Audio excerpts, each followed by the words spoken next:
Mountain Changemaker, première. À vous, montagne, si je vous vois, c'est pour reconnaître toutes vos singularités qui animent ma curiosité et l'amour que j'ai pour vous. Repère de ma vie, c'est dans vos bras que je me sens vivante. Ancrage de mon corps et mon esprit, vous êtes ma plus grande source d'inspiration et de respiration. Je n'ai pas la prétention de vous sauver, mais la conviction que vous respectez est le chemin pour que nous, humains de passage, grandissons à vos pieds. Camille Régoré, directrice de l'association Mountain Riders.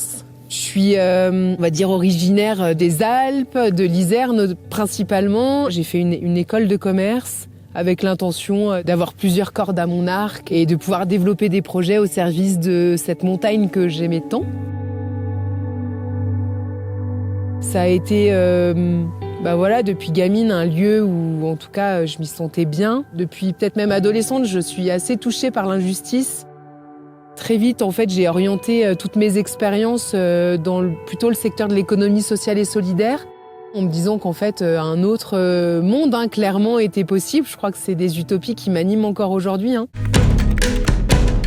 Mountain Riders porte vraiment cette philosophie qui est hyper ancrée, qui est d'informer, sensibiliser, accompagner sans moraliser. Quand j'ai commencé à travailler chez Mountain Riders, c'était l'époque où on commençait à dire « Ouais, il va falloir utiliser l'humour pour aller parler d'environnement ». Pour convaincre les automobilistes de prendre les transports en commun, j'ai dû réagir. J'ai créé les Untouchable Cars. Des voitures à la beauté si fragile que personne, pas même leurs propriétaires, n'ose les toucher. On maniait vraiment cet exercice de chercher à être fun, ludique, accessible, tout en passant des messages scientifiques fondés en fait. Ce qui m'a plu dans cette association, c'est l'humanité qu'il y a à l'intérieur. C'est une véritable aventure collective Mountain Riders. On a depuis 2015, donc ça fait bientôt 10 ans, une gouvernance partagée. On a des coprésidents et du coup on a plein de porte-parole. Mais ce sont des vrais gens de la montagne. Et ça c'est hyper important pour nous parce que chez Mountain Riders, quand je dis que c'est une aventure humaine, c'est que qu'on soit bénévole, qu'on soit administrateur ou salarié, en fait on a une part de responsabilité du projet, on fait partie de l'aventure collective.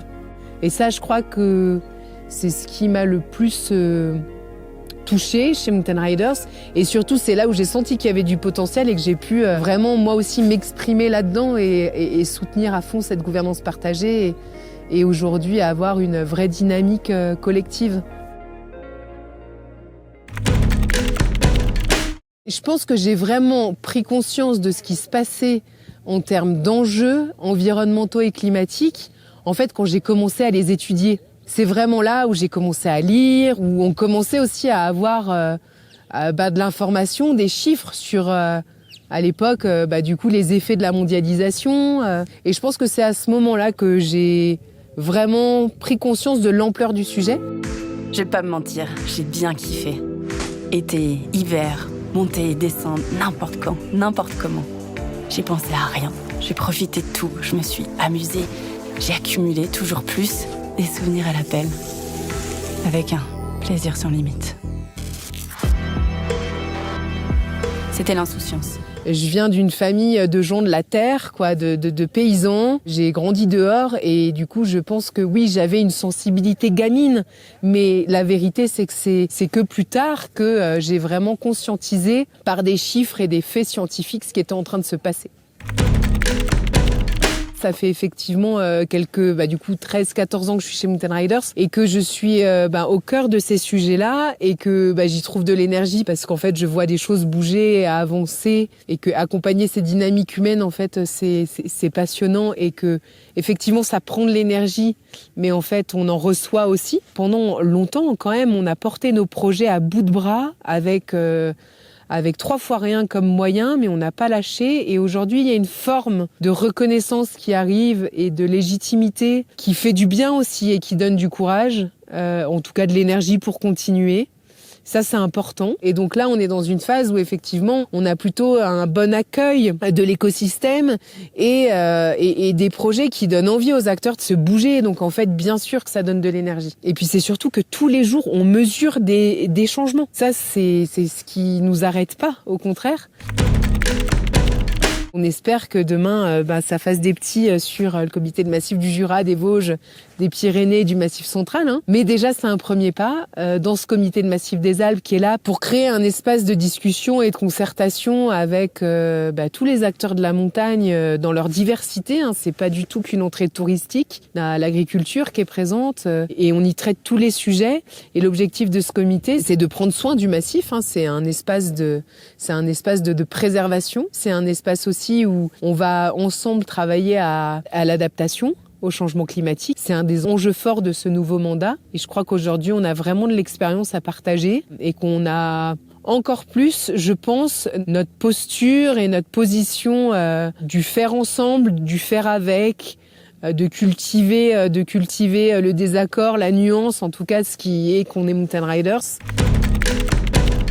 Ce qui, moi, me crée de l'inquiétude, c'est de voir à quel point, sur nos territoires, on est dans des enjeux qui se polarisent encore plus. Et comment, il y a un soin au dialogue qui est malmené. Vraiment, ce que j'observe, c'est des élus qui sont très fatigués, épuisés de ces situations, des citoyens qui sont résignés, complètement résignés et qui n'attendent plus rien des élus. Ça, c'est une vraie réalité. Mais du coup, ça, c'est ce que aussi, médiatiquement, on nous donne à voir beaucoup. Et on oublie que, globalement, 80% des autres habitants du territoire sont plutôt là, présents, motivés, avec potentiellement des choses à dire, et que le message que j'aurais envie de faire passer, c'est travaillons avec ceux qui ont l'énergie d'y aller, et ne cherchons pas en permanence à essayer de convaincre et d'embarquer tout le monde. Ma montagne idéale, je la vois avec des humains qui y vivent, peut-être même encore plus, qui la vivent à l'année, en tout cas pour une montagne de proximité. Je la vois en fait de deux façons. Je vois à la fois des zones de montagne qui vont être amenées à peut-être être de plus en plus, j'entends, sanctuarisées parce que de fait, on ne pourra plus y vivre. Parce qu'il n'y aura plus le modèle qui y va, il n'y aura plus le niveau de ressources environnementales suffisantes. Et donc je pense qu'il y a une montagne qui va retrouver son sauvage, possiblement. Et je vois vraiment une montagne de proximité qui va être hyper vivante et qui aura même, qui sera même une montagne d'accueil, quoi. D'accueil parce que pour moi la montagne va être un refuge climatique et ça va être en tout cas dans nos vallées les seuls endroits où on va pouvoir passer 6 mois de l'année. Donc il y a un vrai enjeu de comment on se prépare à accueillir. Mais je vois aussi un gros bloc éducatif, c'est-à-dire que aujourd'hui et demain encore plus, la montagne, elle permet d'expliquer, de vivre, de voir, de sentir ce que sont les effets du réchauffement climatique, de ce que c'est le climat, de ce que c'est finalement l'histoire de notre planète.